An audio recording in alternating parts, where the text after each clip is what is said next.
تو آج ہم جس کہانی پر بات کر رہے ہیں نا، وہ آسمان پر ہونے والے ایک واقعے کو ہمارے آج کے ڈیجیٹل دور سے جوڑتی ہے۔ اور یہ کہانی شروع ہوتی ہے ایک بہت گہرے سوال سے، ایک ایسا سوال جو ہمیں سوچنے پر مجبور کر دے گا۔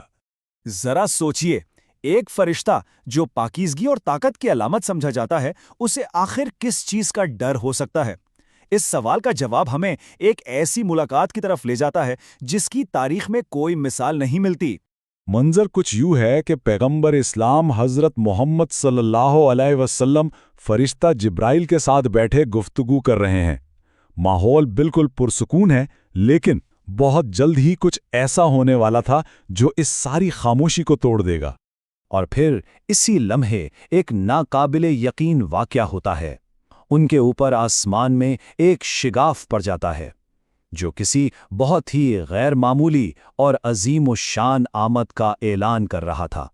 اس شگاف سے ایک ایسا فرشتہ نیچے اترتا ہے جسے زمین پر پہلے کبھی کسی نے نہیں دیکھا تھا۔ اس کی آمد اپنے ساتھ ایک پراسرار مقصد لے کر آئی تھی۔ لیکن سب سے زیادہ حیران کرنے والی بات جبرائیل کا رد عمل تھا۔ اللہ کے سب سے طاقتور فرشتوں میں سے ایک، وہ اس نئے آنے والے کو دیکھ کر خوف سے بالکل سہم جاتے ہیں، اور یہ اس بات کا ثبوت تھا کہ آنے والا فرشتہ کس قدر ہیبت ناک اور اہم ہے۔ تو ظاہر ہے یہ نیا فرشتہ ایک خاص مقصد سے آیا تھا۔ وہ اللہ کا ایک پیغام لایا تھا، ایک ایسا پیغام جس میں ایک فیصلہ کن انتخاب کرنا تھا۔ حضرت محمد صلی اللہ علیہ وآلہ وسلم کو دو راستوں میں سے ایک چننے کے لیے کہا گیا، یا تو ایک عاجز بندے اور نبی کی زندگی گزاریں، یا پھر حضرت سلیمان کی طرح ایک بہت طاقتور بادشاہ اور نبی کی زندگی گزاریں۔ جبرائیل کے اشارے پر نبی اکرم صلی اللہ علیہ وسلم نے عاجزی کا راستہ چنا۔ انہوں نے ایک لمحے کی بھی دیر نہیں کی اور طاقت پر انکساری کو ترجیح دیتے ہوئے پہلا راستہ منتخب کر لیا۔ خیر، وہ فرشتہ تو اپنا پیغام دے کے واپس چلا گیا، لیکن اصل سوال اب بھی وہیں تھا۔ آخر اس کی موجودگی اتنی خوفناک کیوں تھی؟ اب وقت تھا اس راز سے پردہ اٹھانے کا۔ تو حضرت محمد صلی اللہ نے جبرائیل سے پوچھا کہ ان کے خوف کی وجہ کیا تھی؟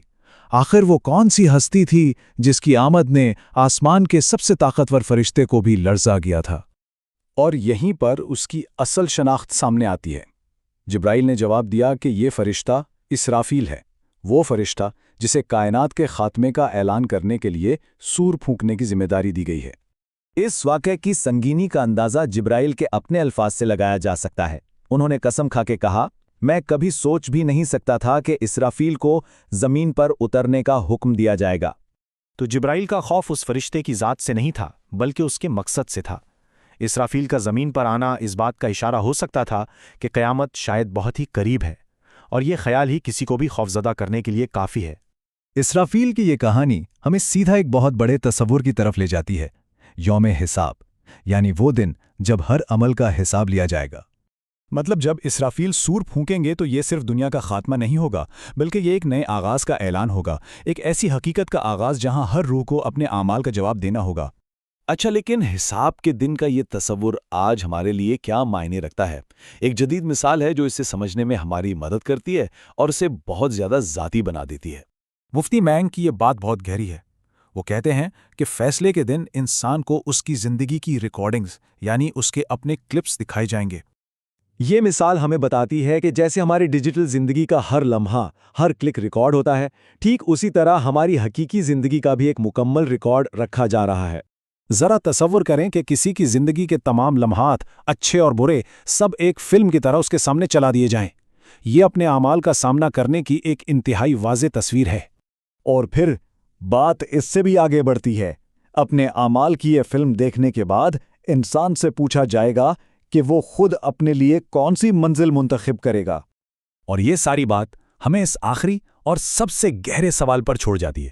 اگر زندگی ایک فلم ہے تو اس کے کلپس کیا کہانی بیان کریں گے؟ یہ ایک ایسا سوال ہے جس پر غور کرنا ہم سب کے لیے بہت ضروری ہے۔